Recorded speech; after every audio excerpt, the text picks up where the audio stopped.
Egipto fue una de las más esplendorosas civilizaciones de la antigüedad que se sentó en el valle y en el delta del río Nilo, y que según las épocas extendió su influencia desde la antigua Mesopotamia hasta la cuarta catarata del Nilo.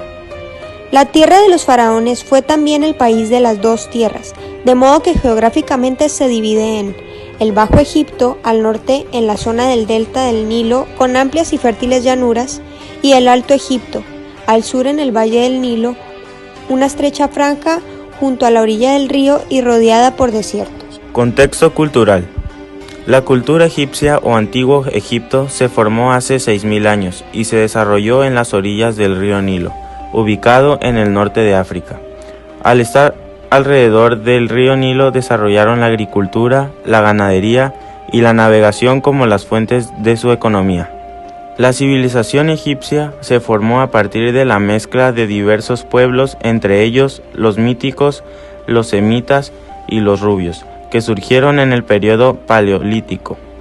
Los primeros núcleos poblacionales solo comenzaron a formarse durante el periodo neolítico, donde las comunidades pasaron a dedicarse más a la agricultura que la caza o la pesca. Contexto político de Egipto. El gobierno egipcio se caracterizó por ser monárquico, absolutista y teocrático. El gobierno estaba en manos de una persona llamada Faraón, que vivía rodeado por una gran corte de privilegiados, nobles, funcionarios, sacerdotes y guerreros. El faraón era el amo de todos los hombres, dueño de todas las tierras y de todas las aguas del Nilo. Su voluntad era la ley. El faraón era considerado hijo del dios Ra, quien le había dado poder para gobernar a los hombres. Por tanto, los mortales le debían suma reverencia y ninguno de ellos podía pronunciar su nombre sin añadir la siguiente expresión: que florezcan en él la vida y la salud. Contexto económico.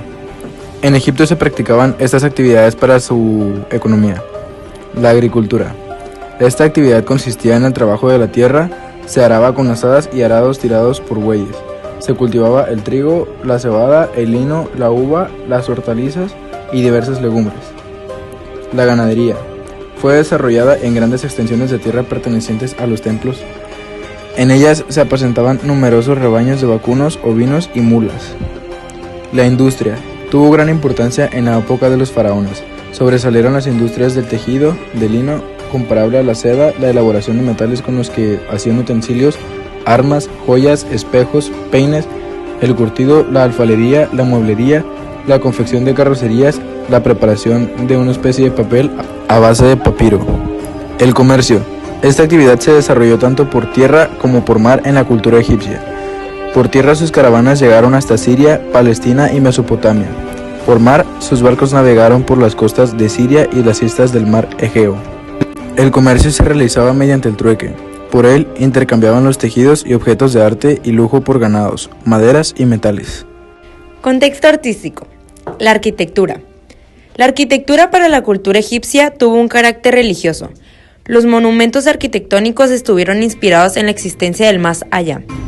Construyeron verdaderos monumentos como las pirámides, las mastabas, los hipogeos y los templos. Las pirámides son enormes monumentos construidos de granito de forma piramidal y base cuadrada, con salas y corredores internos. Fueron edificados cerca de la ciudad de Menfis en la valle de Gizeh, para servir de tumba a los faraones y sus familiares. Las mastabas eran también tumbas que tienen la forma de pirámide truncada, con una pequeña cámara subterránea donde se enterraban los cadáveres momificados de los nobles. Los hipogeos son tumbas subterráneas excavadas en las faldas de las montañas. En su interior había una capilla y un profundo pozo, en uno de cuyos lados se ubicaba la habitación de la momia que había sido en vida una persona rica y privilegiada. Los templos. Estos monumentos arquitectónicos, que se han caracterizado por su aspecto majestuosos, fueron construidos para el culto a los dioses. A ellos se llegaban por sendas avenidas, adornadas por ambos lados con pequeñas esfinges. La escultura. La escultura de la cultura egipcia se caracterizó por su rigidez y ausencia de rasgos psicológicos. Entre las obras escultóricas más conocidas tenemos a los colosos y las esfinges. La escritura. Los egipcios escribían con pequeñas cañas puntiagudas, mojada en una especie de tinta preparada a base de agua, goma y sustancias vegetales. Usaban como papel los sellos del papiro que crecían en las orillas del río Nilo.